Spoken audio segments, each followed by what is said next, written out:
Hey, what's going on YouTube? So let's talk about the Las Vegas Raiders today, and let's talk about some key notes that I noticed involving the Las Vegas Raiders. I'm gonna try to make this video as short, sweet as possible, but let's get into it. I like a 2.5 for Vegas, and I like a 49.5.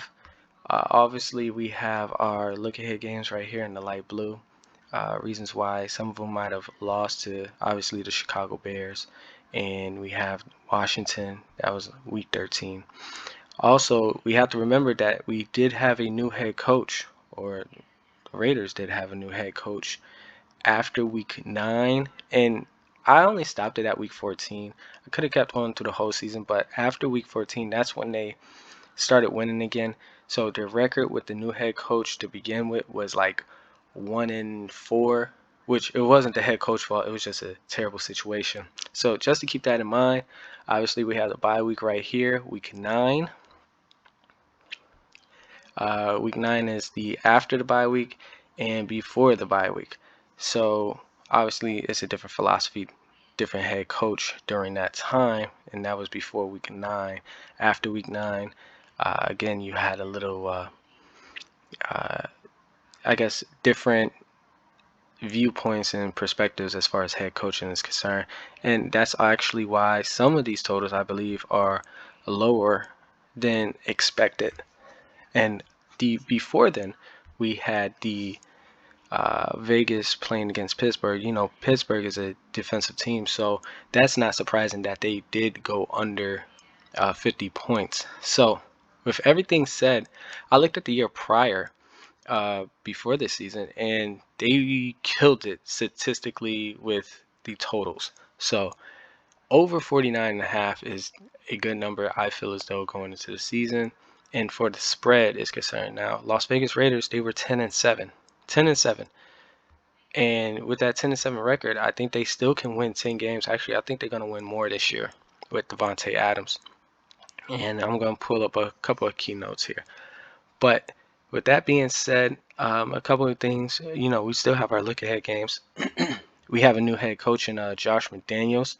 The Patriots offensive coordinator is now the head coach for the Las Vegas Raiders, which is A plus. You have Devontae Adams, Derek Carr, which is A plus. Not only that, you have Devontae Adams playing in a dome out of the code in Green Bay, which is a plus. You have Hunter Renfro, Darren Waller on the other tight end and the number 2 position for wide receiver. That's a plus. Drawing more defensive, excuse me, drawing more players from Devontae Adams to those guys because they're going to produce. And man, this Raiders team is, I have to say, they're underrated.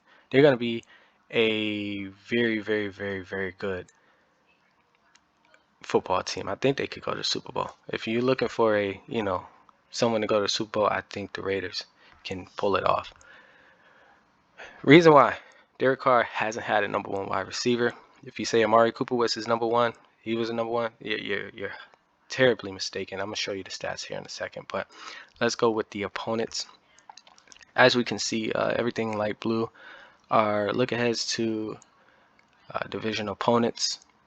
Everything in orange are teams I feel as though may give them the greatest challenge going forward. And if obviously, you have the Kansas City Chiefs and the Denver Broncos, they're all in the same division, and the Chargers, they're all in the same division. So obviously that division is going to be the hardest in the NFL. But let's go through the schedule. The Chargers, I'm taking the +4 with the Raiders. Here is the schedule. As you see, Vegas and Raiders. Chargers have a look-ahead game. I like the +4 and over the 52 for the over. Going back here. So that's what I like. Chargers have a look ahead. They face Kansas City. I'm not sure if they have, and you still have a new head coach for the Raiders. So Chargers might look past the Raiders, even though they have to play that game hard. But I do like the +4 with the Raiders, as well as the Chargers have a look ahead game towards Kansas City, and I think they're more worried about Kansas City than the Las Vegas Raiders. Next game they have is the Cardinals. Cardinals, without a number one wide receiver, it's a different team. They're still good. Don't get me wrong. They're still good. Murray still have issues with the contract. So I'm looking at them. If the Cardinals lose their first one, this might be a tough game going into it. But if the Cardinals win their first game, I'm looking at the Raiders to beat the Cardinals. Tennessee, Raiders will not have a problem with Tennessee. They might win by 3, but I'm gearing more towards the Raiders with that one. You have, and then, I mean, this is a look ahead game, but I feel as though that offense is going to be sick. That offense is going to be disgusting. Trust me. With Devontae Adams on that team, that offense is going to be disgusting.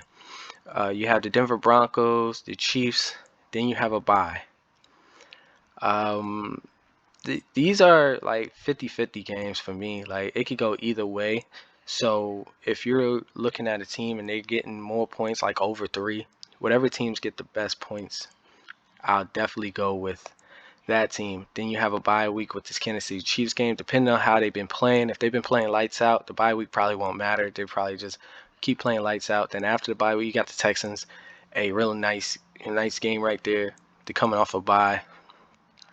I'm definitely expecting them to win that one, probably to the under, because I still think the Texans have some pieces they still need to work on. The Saints is going to be one of the tough teams. You have to look at them. Depending on how Jameis Winston is playing, I have the Vegas Raiders winning this one. Obviously, I have Vegas winning against the Jags. Jags, I think, is still a year away. They still need to gain a little more experience, unless that defense somehow starts crushing teams, but I don't see that happening. You have the Colts. Colts is going to be the toughest team on their schedule. Colts and the Rams.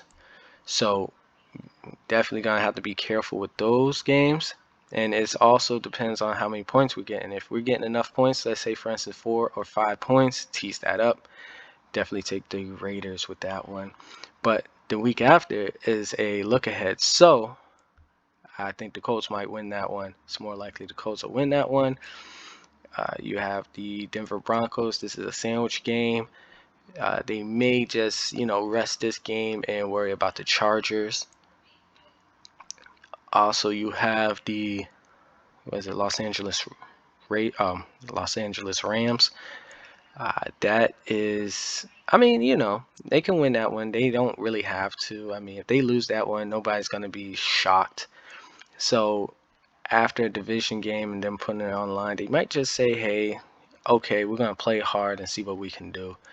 Then you have New England Patriots. Again, Josh McDaniel is the offensive coordinator. The Patriots might have an edge, or Josh McDaniels might have an edge, because obviously he knows the ins and outs of the Patriots organization, which is advantage Raiders. You have the Pittsburgh Steelers. I like the under in that game. Let's see. We have the 49ers. I definitely like the Raiders in that one, especially if they're getting points. And to end it off, you have the Kansas City Chiefs. We just have to, depending on how the game's been going so far, we have to look at Kansas City and we have to really evaluate. So if they really need one more divisional win, they may lose this one to beat the Chiefs. So that's what I have for the Vegas Raiders on their opponents. And this is what I want to show you. So let's talk about the number 1 wide receivers. Why the difference between Amari Cooper